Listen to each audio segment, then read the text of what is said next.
Hello అండి, బాగున్నారా? మీకు హెల్దీ లడ్డు గురించి తెలుసా? అదేనండి, వేరుశనగ పప్పులు, అటుకులు, బొంబాయి రవ్వ అన్నీ వేయించుకొని తర్వాత అన్నీ కప్పు కొలతలతో తీసుకోవాలి.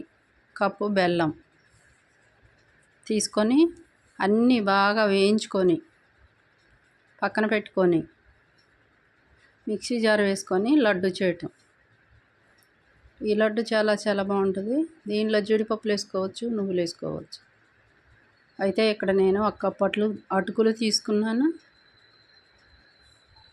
ఈ అటుకులని బాగా వేయించుకోవాలి.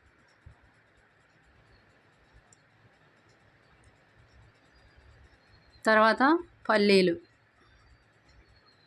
2 గ్లాసులు పల్లీలు తీసుకున్నాను. బాగా వేయించుకోవాలి. తర్వాత బొంబాయి రవ్వ 1 గ్లాసు బాగా వేయించుకోవాలి.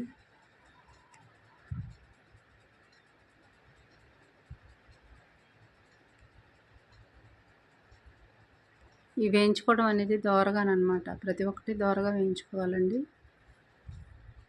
తర్వాత కప్పు బెల్లం తీసుకోవాలి. ఈ మూడింటిని మిక్సీ జార్లో వేసుకోవాలి. ఇప్పుడు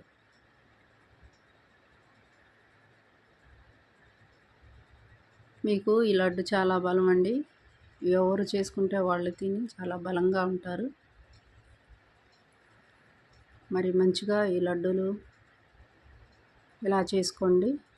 తర్వాత యాలకుల పొడి వేసుకోవచ్చు, జీడిపప్పులు వేసుకోవచ్చు, నువ్వులు వేసుకోవచ్చు. తర్వాత కొద్దిగా చిటికెడు సాల్ట్ వేసాను రుచి కోసం.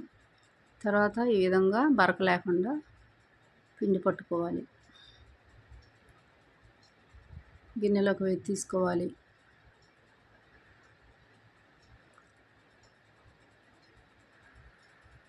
తర్వాత నెయ్యి 2 స్పూన్ల నెయ్యి వేసాను నేను.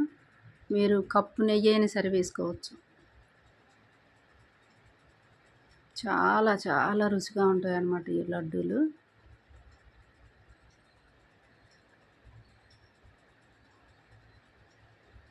ఇవి కూడా ఎక్కువ చేసుకొని డబ్బాలో పెట్టుకున్నట్టయితే మనకి రోజు తినడానికి ఇంట్లో అన్నీ ఉంటాయి.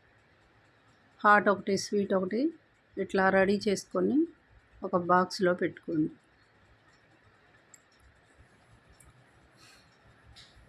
చూసారు ఎంత బాగున్నాయో లడ్డూలు. అటుకులు, పల్లీలు, బొంబాయి రవ్వ, బెల్లం. తర్వాత ఇక డ్రై ఫ్రూట్స్ ఎన్నైనా వేసుకోవచ్చు. అసలు తింటే మీరు తిని చూడండి, చాలా బాగుంటుంది. అంతేనండి.